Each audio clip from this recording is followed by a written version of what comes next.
Et ça y est, on y est, la toute première figurine des abonnés. Et oui, c'est vous qui l'avez choisie, c'est vous qui avez voté pour celle qu'on va peindre aujourd'hui. Franchement, un grand merci à tous. On va en profiter pour vous expliquer une technique qui va vous permettre de vous diriger vers le niveau intermédiaire, j'ai nommé le rehaussage.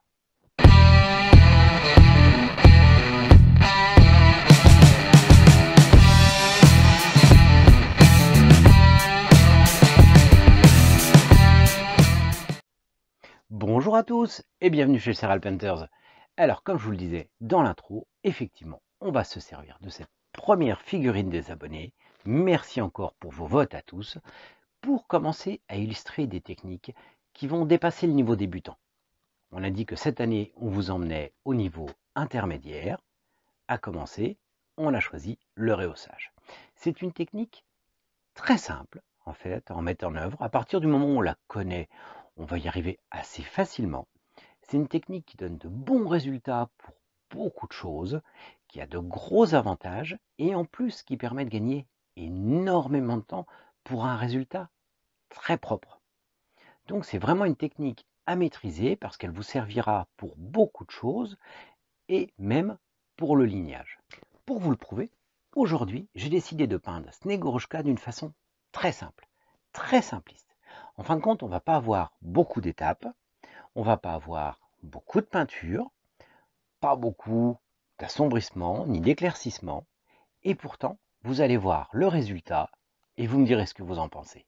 Alors, le rehaussage, c'est une technique en fin de compte très simple à maîtriser. On va venir tremper son pinceau, comme on le ferait pour peindre. Sauf que tout de suite après, on va l'essuyer.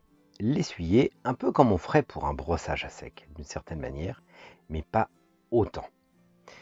On pourrait voir le rehaussage un peu comme un brossage mouillé.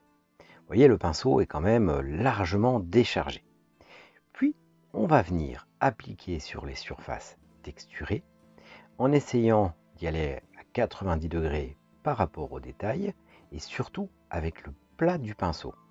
Alors, vous nous avez déjà vu faire cette technique pour le lignage des arêtes. En fait, on peut faire autre chose que le lignage des arêtes avec. Alors, tout de suite, ça fait ressortir, tout en laissant un fond plus foncé.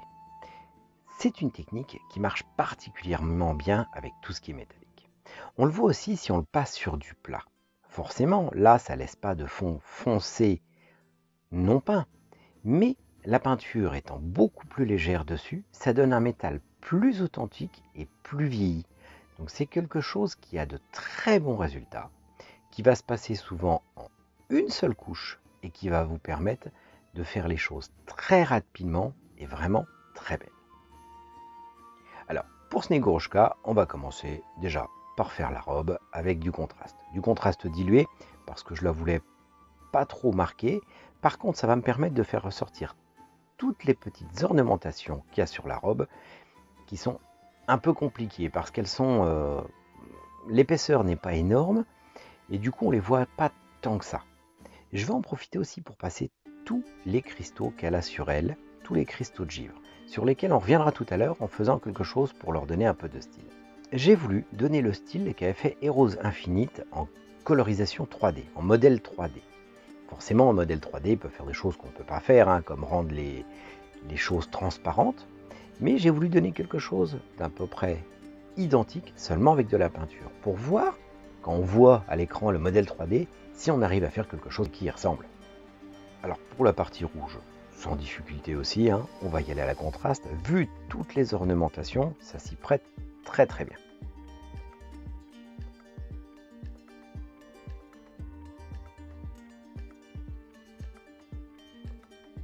Pour la peau, là par contre je vais y aller à la peinture traditionnelle, parce que les peintures contrastes pour la peau, la plus claire de toutes est un peu foncée et je les aime pas forcément. En plus, la figurine étant typique, un peu typée russe, pays de l'Est, je voulais lui donner une peau très claire. Quelqu'un qui vit quand même dans un endroit où il n'y a pas forcément beaucoup de soleil. Donc on va commencer sur une base pas trop foncée pour bien l'éclaircir après. Coiffe et le sceptre, je vais d'abord les passer en noir. Tout simplement parce qu'après je vais utiliser aussi de la technique de rehaussage pour mettre en évidence les tout petits détails qu'il y a dessus. Mais pour qu'il se voit, c'est marche mieux quand même s'il y a un fond assez sombre, parce que ça permet tout de suite de se différencier et de sauter aux yeux.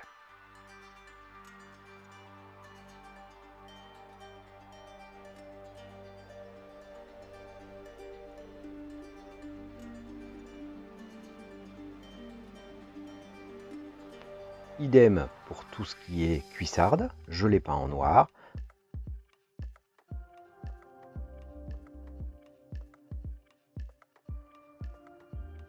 Ainsi que son manteau.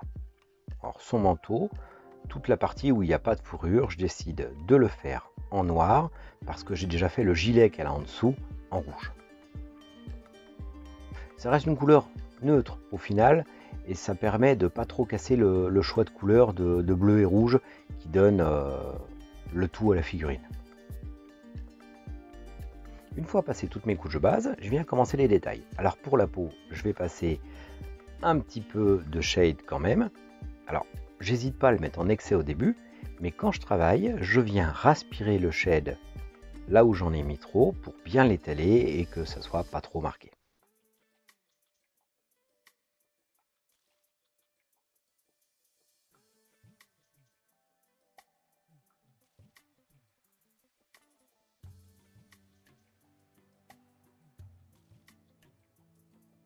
Pour la fourrure, sans grande difficulté non plus, hein, je vais la travailler d'abord au contraste. Ça va permettre d'ombrer un peu les creux, tout en lui laissant quand même une grosse dominante blanche, mais faire ressortir un peu le relief. On voit bien à la sous-couche blanche, avant que je le passe, ça reste un peu fade à voir, on a du mal à distinguer les reliefs parfaitement.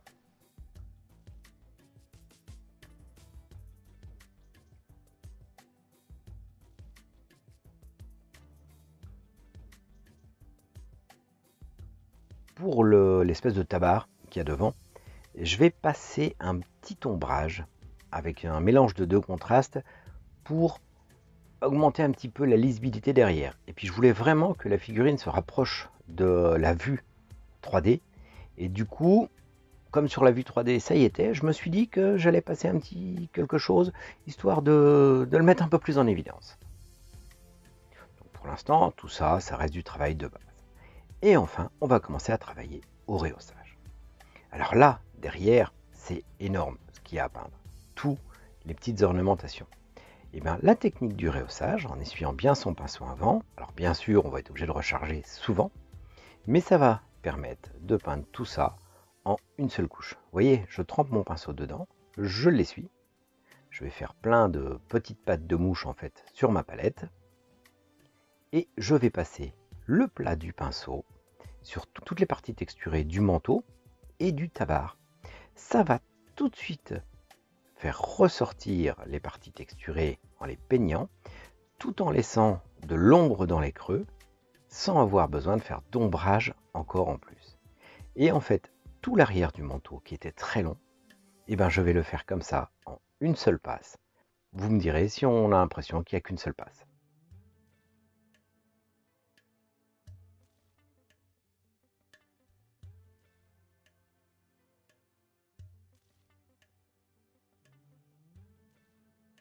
Du coup, c'est un gros gain de temps, hein, parce que je peux vous dire que les ornementations, il y en avait un peu. Je vais m'en servir aussi pour faire toutes les petites perles qu'il y a autour de la coiffe. Alors les perles, si je les avais fait peintes vraiment à l'unité, ça aurait été très long. Alors qu'en les passant au rehaussage, vous ne voyez pas la différence. Et en plus, l'ombrage est déjà fait dedans. Donc vous allez gagner un temps énorme. Ce temps, vous allez pouvoir le consacrer, si vous voulez pousser la figurine plus loin, à travailler les éclaircissements, à faire d'autres choses. On voit bien, hein, il y a du noir qui reste au fond. Et du coup, ça fait tout de suite la différenciation. Alors ça marche pour énormément de couleurs, mais particulièrement bien avec les couleurs métalliques. Vous avez vu la palette après? Il y en a des pattes de mouche. Hein.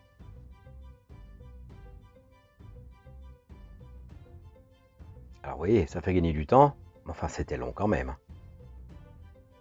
Et ben voilà, avec cette technique, on peut faire ça en un seul passage.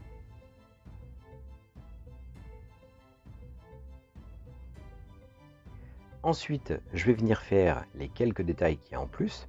Donc elle a une cordelette qui passe tout le long de son blouson et devant sur le haut de son tabard.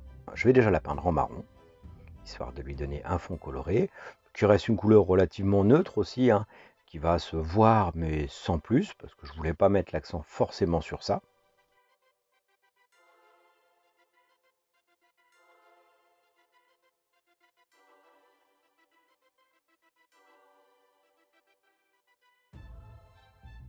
Pareil pour le peu de cuir qu'il y a en haut de son bâton.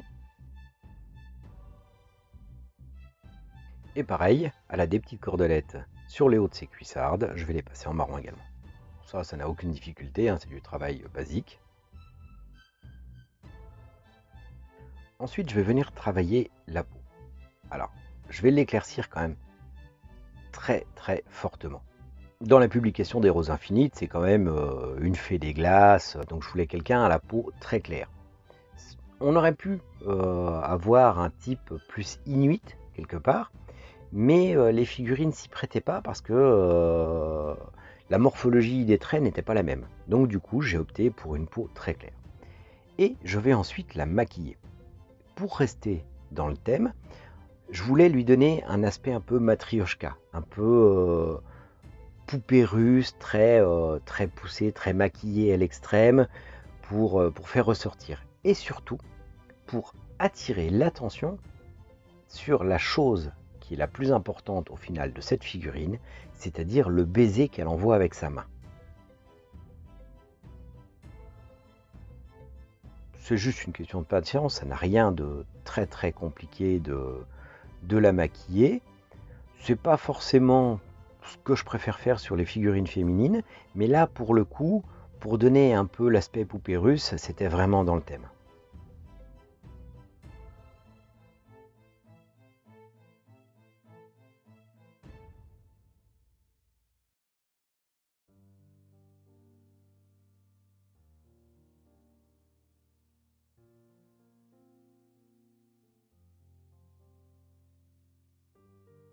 Bon là je me suis un peu raté, hein. Je suis passé un peu devant. J'ai réglé ma caméra un peu autrement, et du coup il va falloir que je rechange de position parce que là sinon je vais boucher un peu. Heureusement vous arrivez à voir quand même.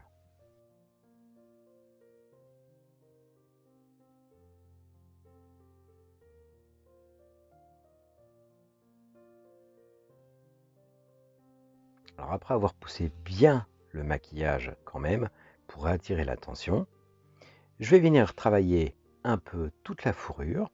Alors la fourrure par endroit, la façon dont c'était designé, je trouve que ça manquait de poils. Alors je viens tracer un peu de poils sur le côté grisâtre qu'a donné l'Apothecary White, histoire d'en rajouter un plus, avant de passer le tout au brossage à sec, en faisant attention de ne pas en projeter sur le reste à côté, pour lui donner un peu plus de volume et de lisibilité. Pareil, le tabard, je viens faire une petite ligne d'éclaircissement sur les tranches, pour le faire ressortir un petit peu, et lui donner un petit peu de peps quand même. Ça reste du travail très très simple, très facile, et sincèrement, tous ceux qui vont regarder cette vidéo, vous pouvez largement y arriver. Quel que soit votre niveau, c'est du travail très simple. Et pourtant, vous allez voir, ça donne de plutôt bons résultats. Et là, au final, le travail, c'est exactement comme le travail du rehaussage. On vient faire avec le côté du pinceau en ayant essuyé avant. Pareil pour la cordelette. Pour lui donner un peu de peps, je viens l'éclaircir en faisant du rehaussage sur toutes les tranches, en ayant essuyé mon pinceau avant. Donc justement, pour commencer à passer le niveau débutant et arriver au niveau intermédiaire, il va falloir commencer à prendre en compte d'en mettre des fois moins sur le pinceau ou de l'essuyer avant d'appliquer, pour pas en mettre trop, tout simplement. Ce qui va vous permettre de travailler plus en finesse. Alors oui, il faudra recharger plus souvent, mais vous verrez, vous aurez de bien meilleurs résultats. Ensuite, je viens faire sur le givre la même technique que j'avais fait sur Alita. Je vais mettre des paillettes dans du vernis, tout simplement. Donc, une peinture métallique en très petite quantité, dans pas mal de vernis, et je vais venir passer sur tous les cristaux de givre afin de donner une profondeur à l'impression que c'est glacé avec des petits reflets. Pour les gemmes, je vais faire quelque chose de très simple. Je vais à nouveau faire du rehaussage, cette fois-ci avec une peinture shifter de Vallejo, qui est une peinture à effet. Alors utilisée telle qu'elle, ça donne moins d'effet de changement de couleur, mais franchement ça s'y prêtait très bien. Et comme je voulais donner l'accent sur autre chose, j'ai pas trop privilégié ça. Ce autre chose, justement, c'est quoi? Eh ben, je vais donner l'accent sur du coton. Oui, du coton. Je vais prendre un petit peu de coton sur un coton-tige. Je vais faire un peu une boule d'un côté, l'étirer de l'autre et venir le coller à la superglue sur sa main. Là, jusque-là, ça paraît pas grand-chose. Mais on va voir ça après. Le temps que ça sèche, parce qu'il faut vraiment que la superglue soit bien sèche dans le coton, qu'il n'y en ait plus, je vais venir faire le socle tout simplement. Vu la figurine, à part mettre de la neige, il n'y a pas grand-chose qui s'y prêtait. Et puis bon, pour l'occasion, c'était pas trop l'intérêt. Donc je la mets au Valheim Blizzard, histoire de donner un beau style.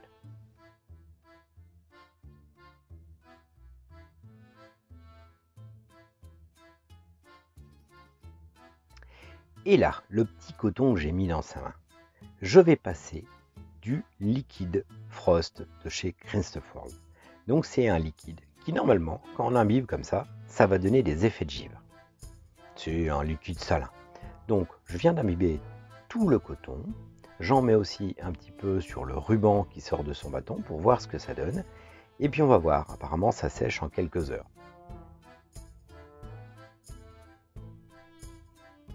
Vous voyez, on voit une formation des cristaux. Donc c'est pour ça que je l'ai vachement maquillé aussi, tout simplement, que ce soit au niveau des ongles ou du visage, pour attirer l'attention sur ce fameux baiser. Et ce baiser, je l'ai transformé en baiser de givre. Donc elle envoie du givre. Vous voyez, on peut tout de suite donner de l'effet à une figurine en faisant au final pas grand chose. J'ai juste collé du coton avec du liquide qui fait du givre. Rien de compliqué. On peut voir les détails de la robe. Donc voilà à quoi sert le rehaussage comme technique. Ça vous permet d'aller très vite tout en faisant quelque chose de très propre parce que vous n'allez pas colorer les creux. Donc c'est une figurine au final que j'aurais peint relativement rapidement quand même pour un résultat qui paraît bien au-dessus. Mais parce que j'ai utilisé des techniques différentes. Donc à l'avenir, il va falloir commencer à essuyer plus votre pinceau. C'est pour ça que vous voyez beaucoup de traces de pinceau sur les doigts des peintres souvent. Parce qu'on l'essuie souvent avant d'aller plus loin pour qu'il y en ait moins dessus, pour moins marquer la figurine, quitte à y revenir plusieurs fois et faire quelque chose de plus fin. Bon alors, vous avez vu le résultat? Franchement, ça rend très très bien. Et la technique est vraiment facile à mettre en œuvre. Il n'y a pas besoin de s'exercer très longtemps pour comprendre le rehaussage, il faut surtout la connaître, essayer 2-3 fois, et on a vite compris le principe. Franchement, c'est une technique qui va vous aider dans énormément de choses. Vous allez travailler votre lignage comme ça, mais vous allez aussi travailler les codes de mailles, beaucoup de petits reliefs et tout. Ça va vous faire gagner beaucoup de temps par rapport au brossage à sec. Ça va donner plus d'intensité tout en préservant ce fond un peu foncé en dessous et qui va donner quelque chose qui va faire ressortir encore mieux la peinture. Plutôt que de faire d'abord une couche d'une chose, de mettre l'assombrissement, puis l'éclaircissement. En une seule étape, vous avez fait les trois d'un coup et vous avez gagné énormément de temps pour le même résultat. En plus, vous allez pouvoir la retravailler encore derrière au point de vue éclaircissement et là, ça va donner des résultats encore plus hauts. Donc vous allez commencer à dépasser ce stade débutant en vous entraînant au rehaussage et aller plus loin. Mais c'est pas fini, parce qu'on en a encore plein à vous montrer. Donc moi, je vous conseille d'être là dès la semaine prochaine.